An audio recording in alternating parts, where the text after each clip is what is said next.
大家好啊，我係努力睇書嘅 Isaac 啊，今日得我一個人。最主要原因就係因為今日想講嘅呢本書呢，就好容易令人流眼淚嘅，包括我本人係啦。咁就叫與貓相遇的好日子啦。咁作者嘅名叫病都一。我本人都有養貓嘅，足足養咗4隻添。咁睇呢本書嘅時候，我就當然係有喊嘅，係因為裏面嘅劇情都有講到貓離世呢件事啦。咁我身邊都有好多唔同嘅朋友養貓啦。咁佢哋同我有同一個想法，就係我養過啦，走咗啦，貓貓走咗啦，咁都決定唔再養啦。其實就感同身受係好強嘅。咁呢本書裏邊有7個短篇小說啦，每一篇呢其實都講緊人類同貓相遇嘅故事啦。咁書嘅封面都有提到啦，人嘅1秒其實就係貓嘅4秒。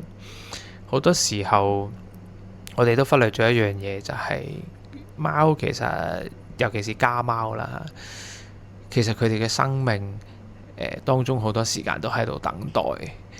家貓喺屋企等待我哋返嚟，你唔好覺得佢高冷，唔好覺得佢唔應你。有時候啲人就覺得點解隻貓好似嬲咗我咁嘅？梗係啦，你試下你等4倍嘅時間去等一個人，唔多唔少都會嬲嘅。反正佢又聽唔明，我返工啦呢句説話係咩意思？我返學啦呢句説話係咩意思？佢淨係知道佢等咗你好耐啊！不負責任咁講嘅啫，我唔能夠代表全部貓嚇。咁當中其實就有啲故事真係好深刻嘅。咁當然我都希望聽眾們能夠即係親自去睇一睇呢本書啦。咁但係我覺得抽一個故事出嚟講都唔係太過分，係啦。因為我經歷完冇耐貓貓走呢件事。我有一隻貓都係由我接生嘅，係啊，因為我以前有做貓義工啦。有一個貓媽媽生咗好幾隻貓仔咁樣啦。咁我就真係由佢接生、親手餵奶開始，到佢離開我。咁所以我睇其中一個故事講佢貓貓走啦。咁當中嘅一啲劇情、一啲情節，令到我回想起我都冇送到我隻貓最後一程啊。咁故事中嘅主角都係因為佢要離開家鄉工作，咁然後即使佢趕到返去都好，貓貓嘅身邊都只有主人公嘅父母啦。咁佢本人就冇辦法見到佢最後一面啦。咁樣講到呢度我都有啲沙啞啦聲音。我覺得呢本書最好嘅地方係佢唔單止係催淚啦，而係佢真係喺一定程度上能夠企喺貓嘅角度去話俾我哋聽，咦？究竟佢日常嘅生活係點樣啦？佢有時候一啲嘅行為舉止啊，各樣嘢，佢可以勾起你同貓之間生活嘅一啲模式啊，或者係回憶啊咁樣。呢本書佢封面佢腰封嗰度有寫啊，強烈建議任何人唔好喺任何有人嘅地方睇呢本書。好老實，我覺得係嘅。即使大家都有養貓，大家一人手揸一本去睇呢本書都好啦。我都唔建議。呢本書好值得慢慢靜落嚟，喺一個角落頭度睇。我哋閱讀天地啦，有好多唔同嘅書啦，有啲時段呢冇咁多人，好適合大家嚟呢度攞住呢本書慢慢睇。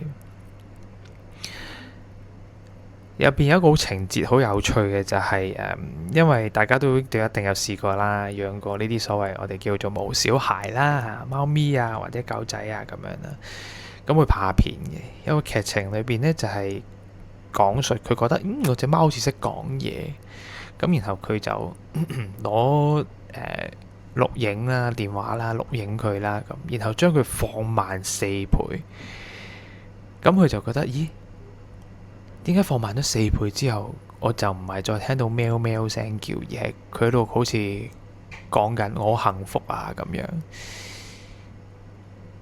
呢樣嘢係令我有啲遺憾。咦？如果我一早都有發現原來可以咁樣嘅時候，我係咪可以問我已經走咗嘅貓貓更加多唔同嘅問題，睇下佢會點樣答我？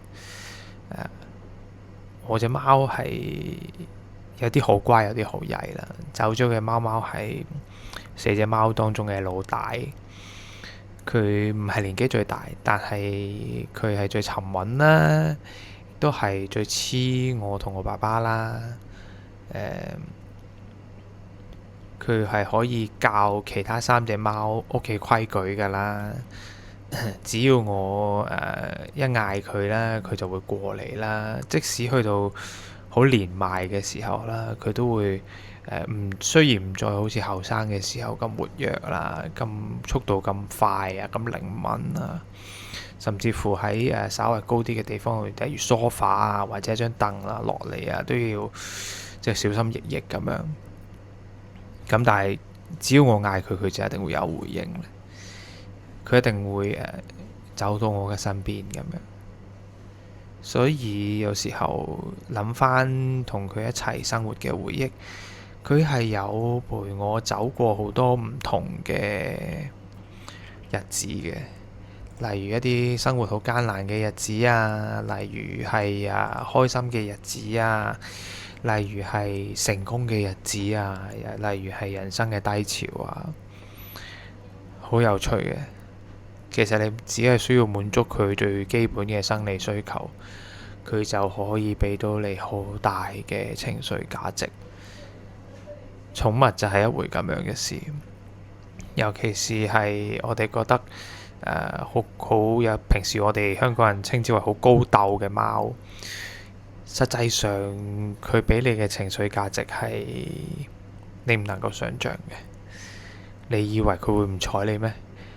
但係你瑟縮喺一角，抱住膝頭喺度喊嘅時候呢，佢就會走到去你身邊，攞個頭撞一撞你，然後圍繞住你，跟住最後就會喺你左手邊或者右手邊慢慢坐低陪你。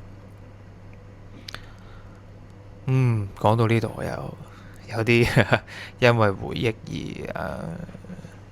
眼濕濕啦，所以我覺得即使佢走咗都好啦，剩翻3隻毛孩都好啦。即使我決定將來唔會再養其他貓都好啦。我覺得呢個就係一樣咁樣嘅事情。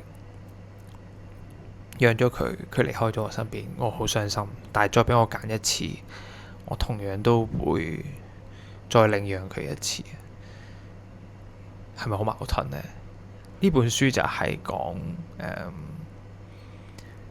我哋同貓相遇之後過過一啲好好嘅日子，即使再失去都好啦，陪伴嘅時間永遠都係大過所有嘢。佢哋唔求任何回報。佢哋就算好肚餓，佢都唔會攻擊你。佢哋就算係廁所滿晒，咁佢都整到整到周圍污糟嘅啫，佢都唔會指住你嚟鬧。佢只會覺得係個環境有問題。咁當然我哋都要好好咁對待佢哋啦。呢本書亦都有教我點樣去從另一個角度去看待佢哋。唔再係好似以前咁，佢係寵物，我覺得理所當然地佢係一定要等我嘅，就好似我離世嘅貓貓咁啦，佢冇等我，佢就走咗啦。可能佢真係等唔到我啦。我都有時候都會諗翻轉頭，佢會唔會對我好失望呢？睇完呢本書之後，我有少少釋懷啦，真係有少少釋懷嘅。對佢嚟講，可能所謂最後一面唔係好重要。對佢嚟講，可能喺過往嘅日子，佢陪過我嘅先係最美好。到時間對佢嚟講，先係一切啦。好多人都話㗎嘛，貓啊狗啊，喺佢走之前，佢都希望匿埋啊，冇俾最親嘅見到啊。